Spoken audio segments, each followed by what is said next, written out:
Alright guys, we got another 5.7 ballistic gel test for you here today. Testing both of these offerings from FN. I'll have more of the FN offerings coming up in the near future, so stay tuned for that. But today we're going to test their 40 grain FMJ against their 40 grain SS197 with the little ballistic tip there, the VMAX bullet. Now you might be wondering why I'm comparing an FMJ to a hollow point or a ballistic tip or anything like that. Well, in the 5.7 cartridge, they're known to tumble even with the FMJs, so when you get a bullet tumbling, it still creates a lot of damage there. So that's why we're doing this today. And you never know, we might see more damage from the tumbling FMJ than we do from the expanding and fragmenting ballistic tip. So we're going to find out here real quick. Test pistol, PSA Rock 5.7. It's got a Cerakote job on it from Atlas Tactical in Reynoldsburg, Ohio. Check them out. We're using Knox 10% ballistics gelatin today. I'll have 2 blocks set up. Now usually I have the BB calibration in this to show you guys. I forgot to do that today, but provided I remember when I go home, I will still do that calibration test and include it somewhere in the end of the video here. But I've been making this stuff for years, and I can literally tell you just from poking it, we are good there. But I'll try to throw that in the end of the video when I get home. We'll do the calibration test just to verify. And she's temperature controlled as always. I don't want to lift that right now, put that on top and have to move it one-handed while recording and all that, but they're on ice in there to keep them temperature controlled.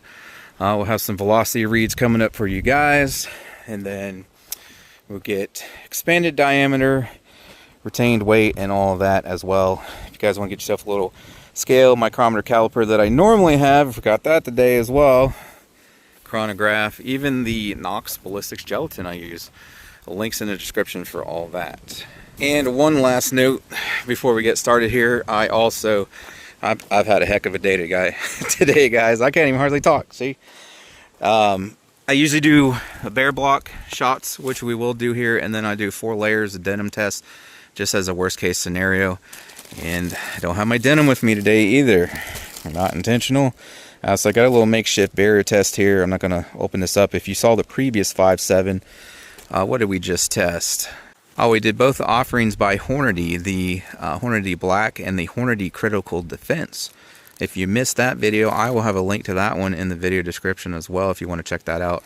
But I showed what went in this if you want to see that as well. So there's about 10 napkins stacked in here.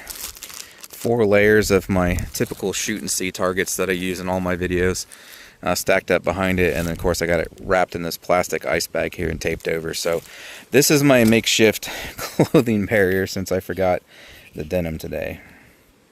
Alright, we'll go ahead and get these chrono reads for you guys real quick. We'll do the full metal jackets first, and you should be able to see that depending on lighting blue tip in there. So we got 5 of the FMJ on top and 5 of the SS197 blue tips on the bottom. Get some chronograph readings for you guys real quick in feet per second.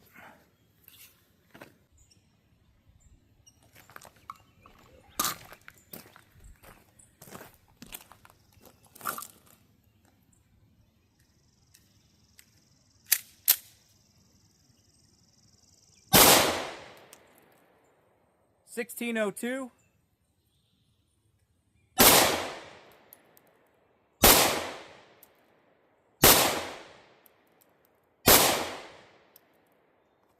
Alright, so it looks like we're averaging around 1600. Those were fairly consistent velocity numbers, so that's impressive, especially compared to the Hornady I just tested. So now these should be the SS197 with the blue tips.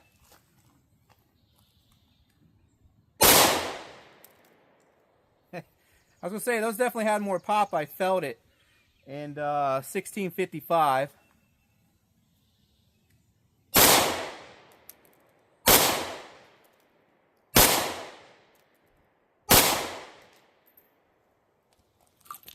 Not quite as consistent.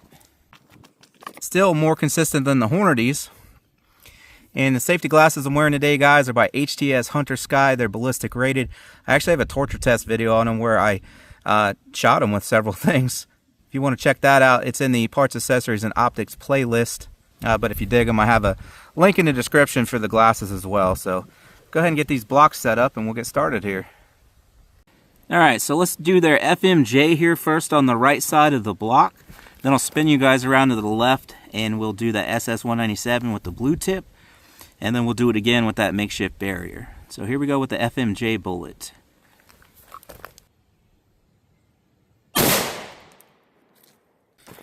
Alright, we do have a capture. We'll get you guys spun around. And then we'll take the SS197 and then we'll go up and take a look before we do our barrier test. There's no point in doing this slow motion and freeze frame with the first shot because there was no bubble whatsoever when it hit.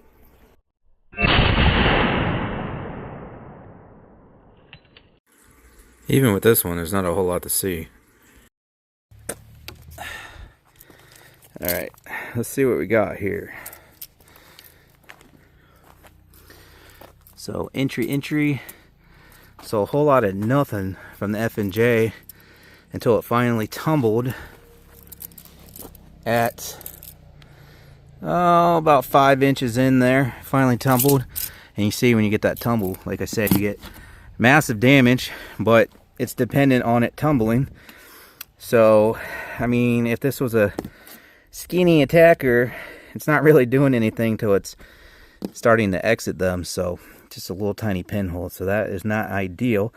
However, some of the FMJs from these, you'd have to watch my previous test. I tested some Federal FMJ, and I swear they started to tumble faster than that. I could be mistaken, but anyways, once it does tumble, pretty good damage there, and she's clear back in there, and it kind of spun off course too. You can see it's sitting backwards there, and I gotta extend this more.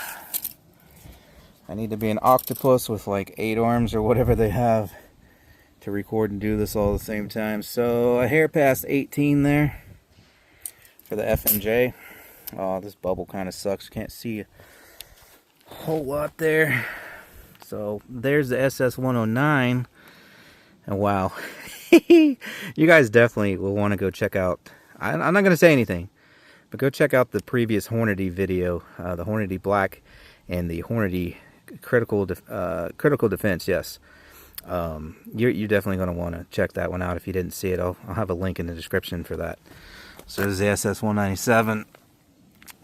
You can see some fragmentation. There's your wound cavity there, and some more fragmentation, and there is the base of what's left. Yeah, so that guy's going to be sitting right at about 12.5 inches or so. These are 12-inch blocks depending on how they're situated. Yeah, so right there, 12 inches, 12.25. That's where that guy sets.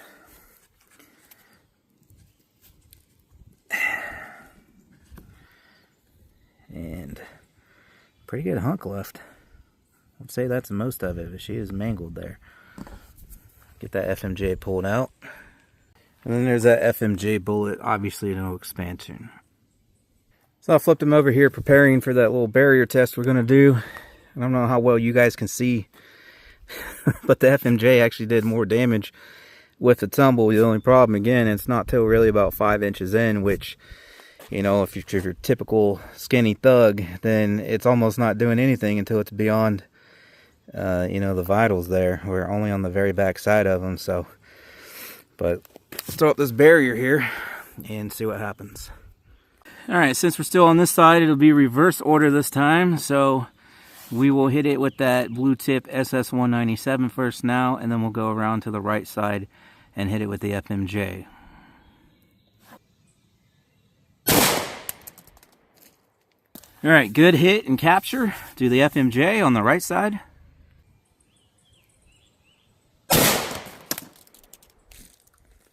All right, that was a little lower with the FMJ there than what I had intended, but we got it nonetheless. There's the impact, SS197 blue tip. There's the impact with the FMJ we just took.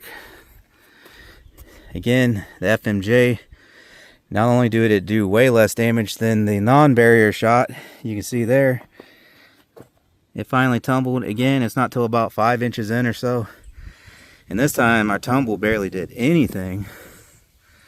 I don't even think we got a capture. I think it shot out the side over here.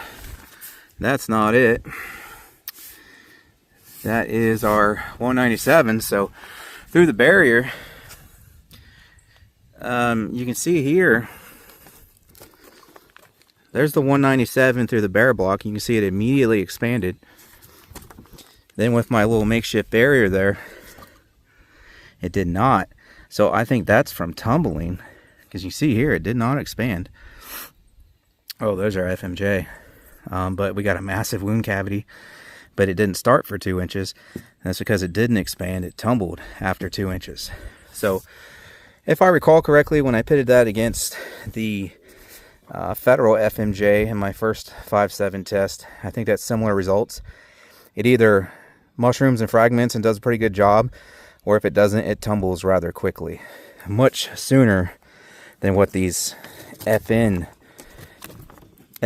are, where they take 5 inches before they tumble. So because of that, it's not a bad round if that's the case, and you'd have to shoot, you know, a dozen into one block and see, okay, if it's 50% expand and 50% tumble, do all the ones that tumble really soon? And if the answer is yes, then that's still a pretty viable round, because look at the massive damage. So through our barrier there, no expansion. I mean, it bent the tip a little, see, and then there's our FMJ, which again just did absolutely nothing. It tumbled right there. It was a real quick tumble. You see it sitting backwards there, and then just did absolutely nothing. Came to rest here, which I guess I should get a measurement on that. Where was our, we were there with that guy. They both went about the same distance. Where's my tape measure? There it is. I was wondering if I shot that the way it bounced off. I didn't hit it. It just bounced because the gel expanded out when it hit. Tastes great. So both about 16 and a half inches there on those shots through that barrier. So I mean, we already know what the FMJ looks like, but go ahead and pull it out anyways. And there you have it. Alright guys, like I said, normally I'd have my micrometer scale up here. Forgot it, rattle brain today. So we're going to make do with the tape measure there. Got a reloader scale here. It is windy, there's a storm blowing in. It's been raining for like 2 freaking weeks. This is the first time I've really been able to get out here in a while. But anyways, you're going to see this flicker because of that wind. It's a very sensitive scale because it's for reloading. Measures small amounts of powder. So, the FMJ should be 40 grains, right? If I could get this thing to not flicker. But it's getting close. It's getting real windy out here. So these are going to be off just a tad because of the wind. Because I'm not going to be able to keep this thing zeroed out. So yeah, about 40 there. That was through the bare gel. You know, somewhere around 40 there. Wind is horrible right now. So there's the blue tip SS197 through the bare. Wind died down for a second. That's a pretty good read, about 34 grains, 35. And then the second one through the barrier. Obviously we lost a little there. Not much, 39.4. And I don't think we really need expanded diameter on any of them except for that first SS197 there. Because she mushroomed out pretty good, huh? So, of course it's got to fight me all the freaking way, man. It has been a day, let me tell you. If I can hold the camera just right, you can see we're just a hair over a ½ inch there. So that's probably about 0.55 or 0.55 something diameter there, just a little bit over a ½ inch. So over, you know, these are 22 caliber, over 2 times expansion there with that one if it actually expands. So it's pretty nice. So if you want to get yourself a little scale, the micrometer caliper I usually have here, you know, everything I use in my videos, target stand, targets I use, chronograph, even the Knox Ballistic gelatin, and way more. Links in the description for all that. Things I cannot link to on YouTube. Check out my campsite page, which is linked on this video.